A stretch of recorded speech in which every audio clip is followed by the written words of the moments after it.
All right, welcome back, grade 10s.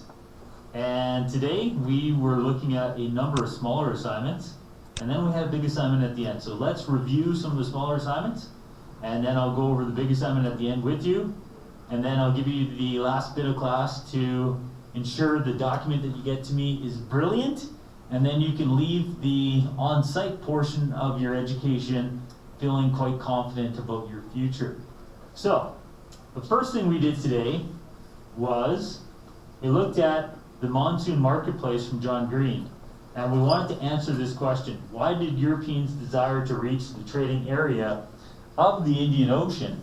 And the answer was fairly simple in the sense that the Indian Ocean of the late 15th century was the economic hub of the world. So that's where the majority of the world trade was being done, and the Europeans were being isolated from it. So being isolated from it, their economies were not benefiting from it. So they needed to economically get to the monsoon marketplace, the Indian Ocean, so that they could benefit from the economic opportunities there. So as consumers, there's products like nutmeg and other spices that the Europeans were craving. But it's not just economics, it's based on the exchange of ideas, that if they are in the periphery of the world, if they're not in the core where the majority of the globalization is happening, then there might be ideas and innovations that are being exchanged, and the Europeans may be last to hear about them. So they may be behind. So fearing that they are becoming the weak, they want to get to where the action is.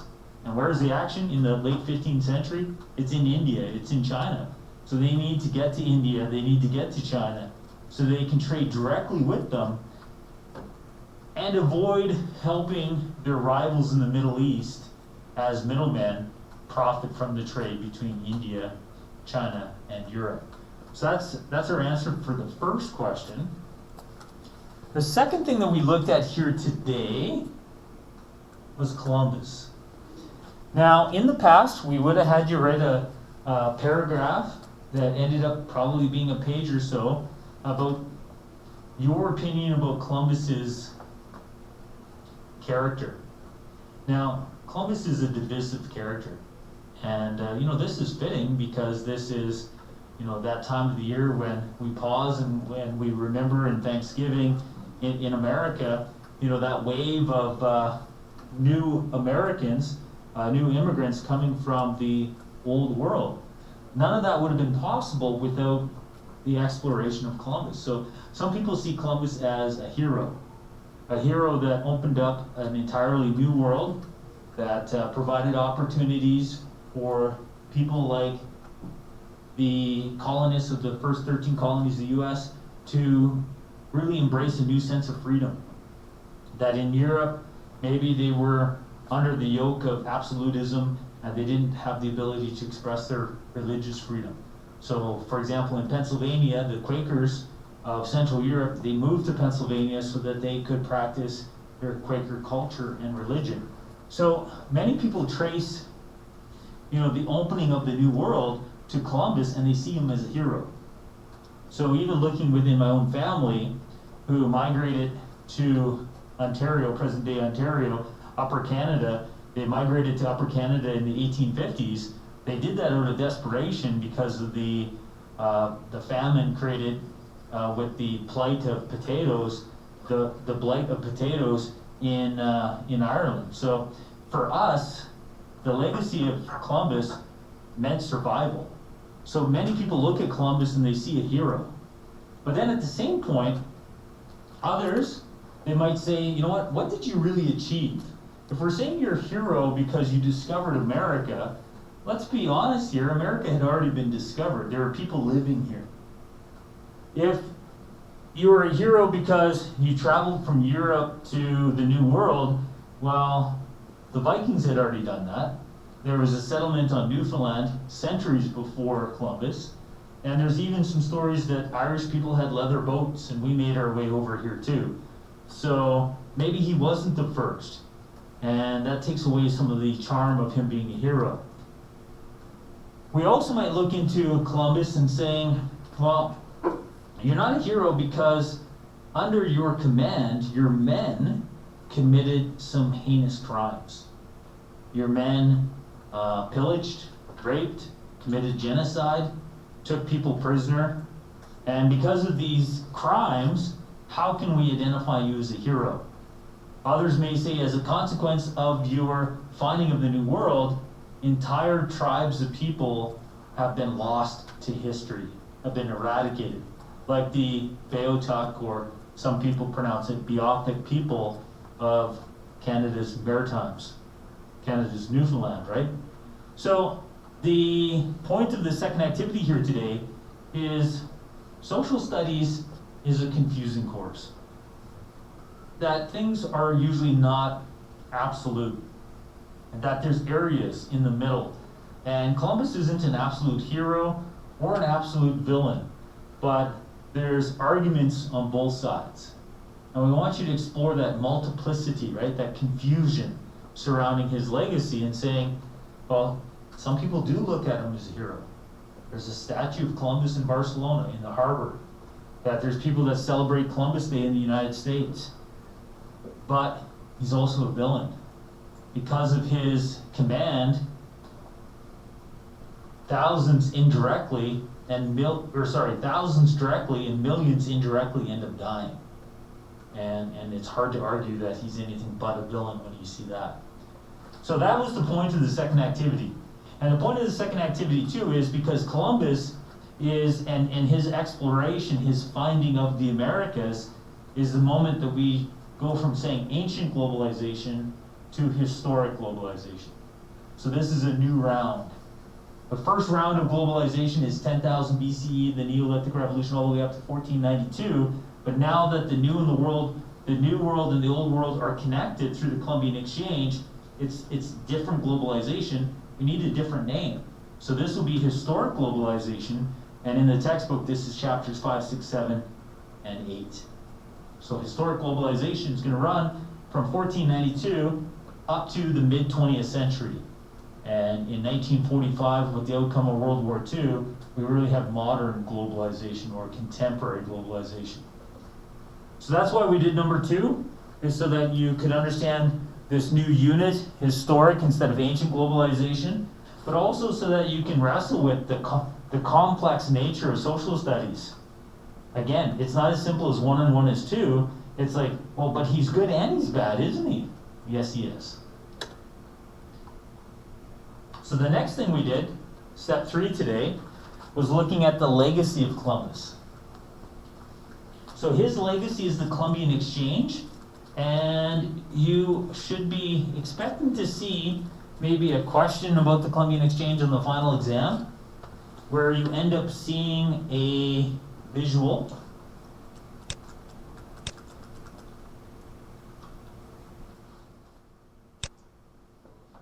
So we might show you a visual like the one shown here. We want you to be able to understand that there were some products that, like bananas apparently, that came from the old world to the new world, and products that went from the new world back to the old world. So the old world didn't have tobacco before the Columbian Exchange. They didn't have tomatoes. So when I think of Italy, I think of pizza, and I think of tomato sauce. But tomatoes aren't even native to Italy. So you could write about how Columbus invented pizza. You could write about how indirectly, because of Columbus's exploration, pizza is possible. He doesn't invent it, but because of the externality, the unintended consequences, because of the externality of his actions, he indirectly contributed to the creation of pizza. Now I'm hungry and I want pizza for dinner. 100% I'm going to have pizza tonight. Thanks for mentioning pizza. Where at? I'm going to make my own pizza because now I'm going to freak everybody out in the room. I hate cheese. I eat a cheeseless pizza. Now, you just said you, and that upsets me. But I want to see, like, on a scale of, like, that's disgusting, you, to, like, you know what, I support him and his cheeseless ways. Who's my cheeseless brethren? Who's on my side here? Who would eat a pizza without cheese? Who hates cheese? Do you hate cheese? You're not even gonna step up and be my friend here. So all of you are cheese lovers. I'm not lovers. You know, I'm not haters. I knew when I first entered this room on that first day that there's something I didn't like about you guys. And now I know what it is. It's this cheese way that you guys have. You're far too cheesy for me. You're Yes. the minority. French cheeses, I feel like French cheeses? French cheese. I got a story for you, because I know where you're headed with this. So in 2014, Where am I headed with this? well, you're going to say French cheeses are amazing. No, I was gonna say those are the worst. Okay, well, I would normally agree with you, but here I am in the countryside of France. Maybe it was 15, it must have been 15, because we were there for the celebration at Vimy Ridge, hence my medal there on my jacket. But anyways, back to the point, we're at this restaurant and we're enjoying this dessert, and it's amazing. And I'm like, oh man, what is this? And the waitress comes over and she tells me it's cheese en français, right? Fromage or whatever it would be, but it wasn't just fromage. Like she said, it's some kind of dessert name, and I'm like, well, what's that? And then it came out that it was cheese, and I told everybody I hate cheese that was on the tour with me. And then they were looking at me because I was eating everyone's. I'm like, oh, are you gonna have your dessert? No, I'll eat that. I had like 8 servings, and then as soon as I found out it's cheese, I'm like, oh, well, I still don't like cheese. I'm not gonna admit that some cheeses are good, and still say all cheese are bad. But whatever this dessert was, this French like dessert cheese, that's okay. But I'm not gonna call it cheese. I'm gonna say it's something else because I don't want to be wrong.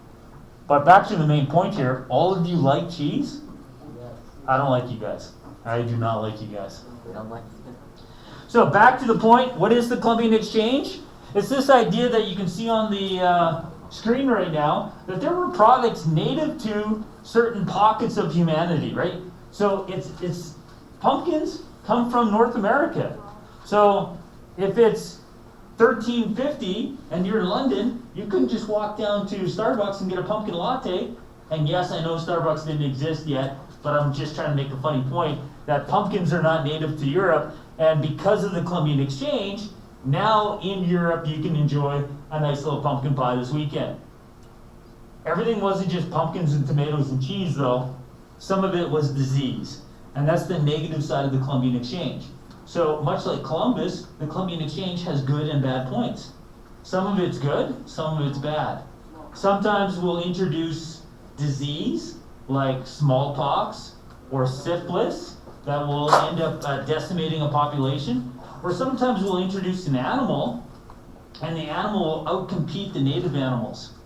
So we dropped a few pigs off in Florida, and then we come back and now there's a few hundred pigs because pigs breed. And now some of the native animals that used to live there, the pigs have been able to drive into extinction. So there are some islands in the world that because the sailors stopped, they're just completely full of animals now that are not native to those islands. There's some islands in the Indian Ocean that are just covered in rats. The rats are not native to the islands, but rats got there aboard the ships, and now the islands are so rat infested, no one lives there. They're just rat islands. There you go. Yeah, so it went both ways, right? So that's the Columbian Exchange. Next up, on what we were meant to do today was break down that source. So let's break down the source a little bit together. So you might want to have your Chromebook ready. I'm not going to, for the next 45 minutes, break down the source and do everything for you, because this is meant to be like our test on this unit, right? So if I do it all for you, then, we'll get a great mark, but at some point, instead of me deadlifting, you gotta bench press that bar. So, first thing you do, step 1, you read it together. You read the whole thing holistically, right? Big picture, what is it about? And when you read it, it's a long source. But what is it about? It's about globalization and the nature of mankind. I picked a source that's very close to the essay that we're slowly developing, right? So my first sentence in my interpretation might be, the source presented provides us insight into both globalization, but also into the nature of mankind. See what I did there? I just introduced what the source is. The source presented provides us insight into both the concept of globalization and the nature of mankind. So I'm just saying this is what's there. First step is always what's on the page. Keep in mind you guys can share stuff back and forth. If someone's taking notes faster than you are, you're like, hey, can I borrow those notes? Yeah, you can. So, what's on the page? The source presented provides us insight into globalization and the nature of mankind. Now, we probably should now more specifically say what is it saying about the nature of mankind, right? More specifically, comma, right? More specifically, comma, the source suggests that when we globalize, when we interconnect, right? The source is suggesting that when we globalize, what is it? Is it compassion that fuels our new relationships? Is it empathy? Is it humanitarianism? What is it that fuels us? Down at the bottom it says the most obvious answer is to promote the values of those who currently yield power to the strong, as their strength is the only testimony needed of the lasting value of their principles. So this source is suggesting that when we globalize, the strong should feed on the weak. The strong should feed on it. Yeah, because that's what it's saying right down here. Because it's asking us, you know, in that second paragraph is saying what should be the bedrock of globalization, right? What should be the foundation? What should be universal? And it's saying the only thing universal is nature.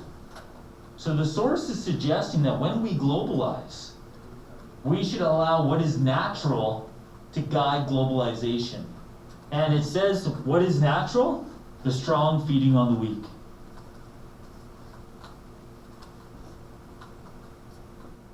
So our first sentence, the source presented shows us insight into globalization and the nature of mankind.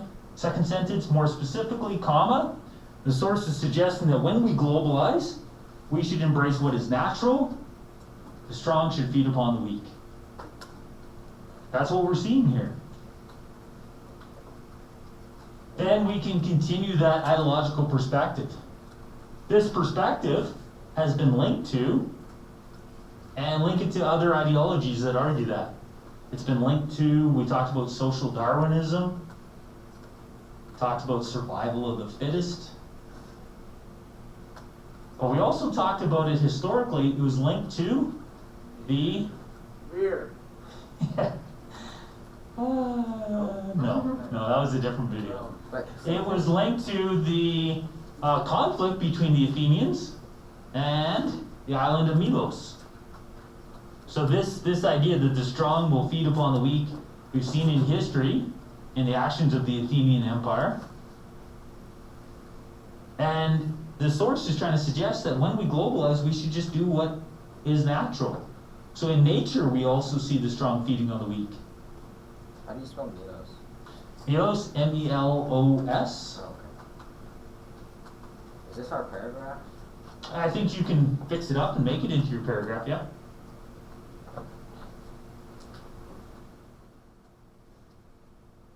So this is a part of it, right? Now we can talk about some values. If the ideological perspective is that the strong should feed on the weak, then we can suggest that the values being promoted here are that might is right. So countries that are following this perspective will probably have to put a lot of resources into their military. There's probably going to be a lot of preparation for war.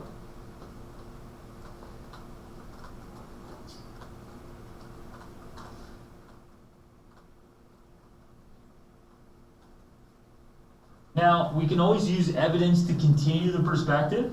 So at the end it says, the reoccurring theme in nature is that the strong do what they can and the weak suffer what they must. So it doesn't say that that means that on the Serengeti, the strong lions feed on the weak gazelles before they feed on the strong gazelles. It doesn't say that, but it's inferring that. So what we can do is we can take what is there and we can add some stuff.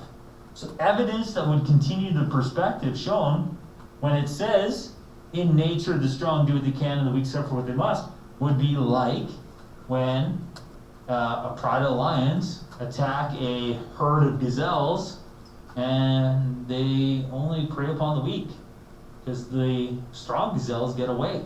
What'd you say? Evidence that can. The evidence that can further the perspective of the source.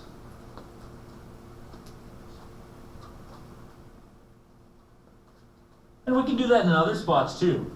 So even though we're unpacking that last sentence and using evidence to further it, we could do the same thing in the second paragraph where it's talking about cornerstones. So where it says social, economic, religious, cultural, and political cornerstones that were the bedrocks of city-states, we can, as I mentioned at the beginning of class, say that you might have a city-state that its bedrock, its reason to exist, is its temple. At the beginning of this unit, we suggested that Neolithic revolution was when people went from a nomadic life to a city life. And what was the first building that they built? It was a temple. So we can say that because the first buildings built as the cornerstones of civilizations, these cities were temples, we can conclude that the bedrock, the cornerstones were religious but also economic because people did trade at these temples. So we can use language, we can break down the language in the other paragraphs too. When it says globalization is a mirror into the true nature of mankind, we can explore that there's a discussion here, much like we had a discussion about Columbus. So we can even use that thing about Columbus here. If globalization, then I'll get to your point, if globalization is a mirror into the nature of mankind, then we can look at Columbus and the Columbian Exchange and say, what does that show us about the nature of mankind? Well, mankind can be evil, mankind can be good. Mankind can benefit others intentionally, inadvertently, but sometimes we're quite brutal. Let's just slaughter people, that's brutal, right? Let's slaughter 98% of the people in this Caribbean island that we just came into contact with. Let's ethnically cleanse it so that we can shape it in the way that will benefit us. So I think that you can use some evidence to further the ideas presented, and that's the assignment. Also in the assignment is the idea that not everybody agrees with this source. Some people think we shouldn't just have the biggest and the strongest going around doing whatever they want. You can explore that. Some people may disagree with the source because they don't want to see us practicing might is right. They think that we should help others. Explore that. You had a question? Yeah, what did you say? You said that globalization is a mirror to the nature of mankind, and then you said something about Columbus. I think we can look at Columbus as an example of globalization providing us a mirror to the nature of mankind. Okay. So, Columbus is a globalizer, right? He brings people together. He interconnects the world. So it's a natural connection. And then you can say that, if globalization provides a mirror to mankind, then why not pick one of the most globalizing people in history and to say, okay, what kind of person was him? So then what kind of people are we?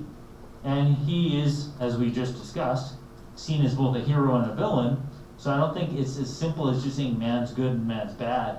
We have capabilities. And some of it we do, again, intentionally. Some of it we do inadvertently. By mistake we can be heroic, or by mistake we can be villainous. But sometimes we are quite brutal. Sometimes it's very intentional, right? And the reason why we're doing this is this A1. Sure, it wraps up our ancient unit, but it also looks a lot like that essay that's due on the 17th. So it's a step towards the essay, thinking about the same ideas that we've been talking about for the last 2 weeks, right? That we've been interpreting sources connected to this for the last 2 weeks. So final questions before I give you the last half an hour to finish this up? Yep? Is that January 17th? No, December 17th. Okay. Because remember, we're going to get back on the 11th, and then we're going to talk about the essays, and then I'll do some fixing of what needs to be fixed, and then we're going to write it one more time, and then that'll be like the final exam essay. So the 17th is the first time you write it, and then you'll be writing it in January, probably like January 13th or 14th. All right, so I'm going to stop recording. I'm going to just walk around and help you guys where I can, just because I'm not going to be able to do that next week. It's going to be pretty lonely here.